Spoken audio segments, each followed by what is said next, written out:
Hi everybody, Eddie the Mouth out in Buffalo, New York with the Buffalo Herd of Deer out in the city of good neighbors. And we got Buster, a favorite. He's still around. He's way back there, and there's a reason he's way back there and he won't come any closer. And that's the reason right there, Barbie. She runs the show. I did see her run at him before once, and it's in a video. If you want to look for it, go ahead. She chased him. I kind of yelled at her a little bit to leave him alone. Caught her attention and saved Buster a little trouble of running away too far. But it happened. And she's over here with her fawn from last year. And this random. And then we got that one. And we got Buster hanging in the back.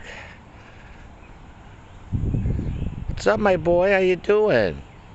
How are you? As you can see, he's got an injured leg. He started coming around the last rut, around last fall is the first time I've ever seen him. He had misshapen antlers.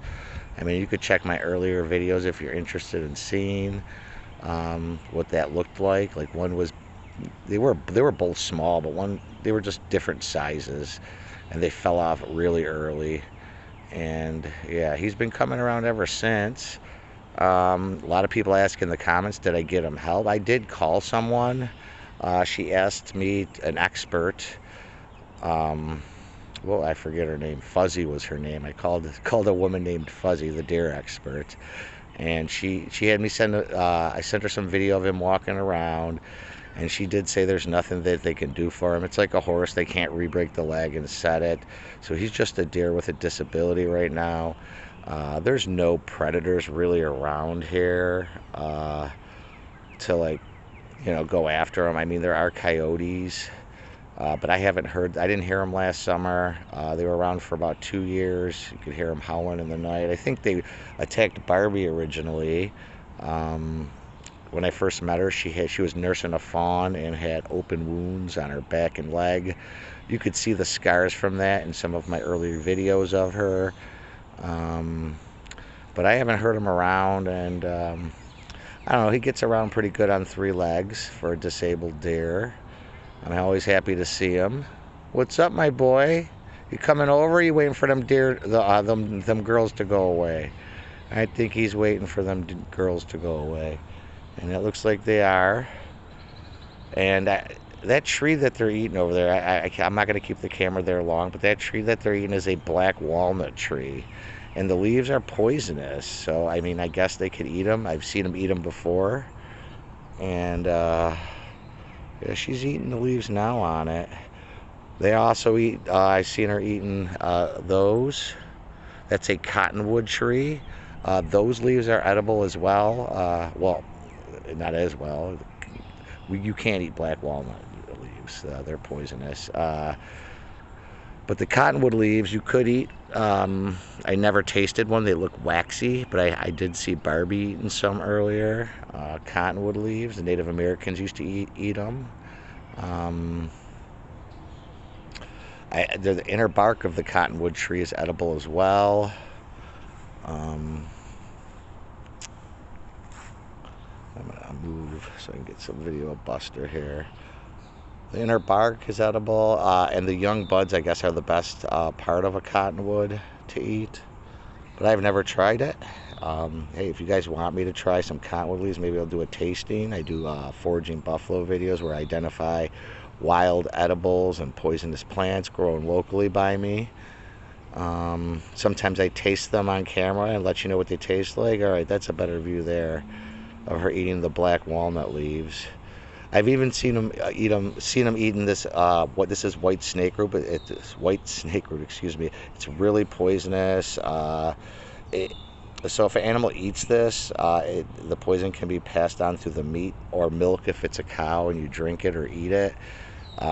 It's actually what killed Abraham Lincoln's mother. And it was like really a pandemic in the United States for a long time because it took them a while to figure out what was poisoning people, and it was in the milk, and it was this plant here, and it'll get white flowers. And I've seen some that even look like I mean, it's not wild carrot, but I've seen a few plants that resemble the wild carrot plant.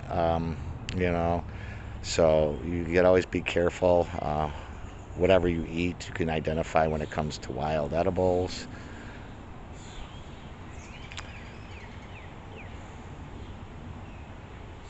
And this is the northern catappa tree or cigar tree.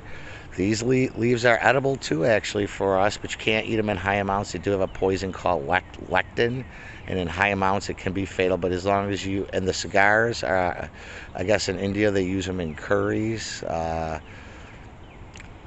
Yeah, I tried one of those cigars once. It tasted nasty, but I ate it raw, so it was horrible. I spit it out. It was so bad.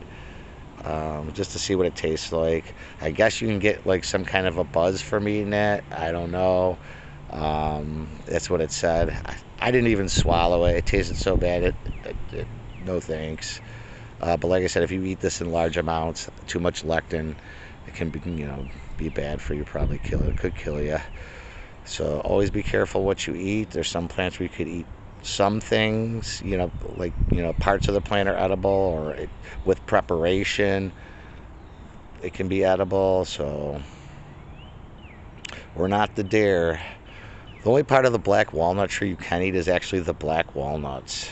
The fruit around it's also poisonous to us. So yeah, black walnut tree, you can actually eat the walnuts, but I've heard that people try getting them. It's a real small walnut. It's not like the walnuts you get in the store. It's barely worth the trouble. They're super hard to open. A couple people told me they taste good. Some people didn't, said they didn't. If you know what they taste like and if they're good or not, write in the comments. But all right, I hope you guys liked the video. It's going kind of long for me, so if you like the content, like and subscribe. Thank you for watching.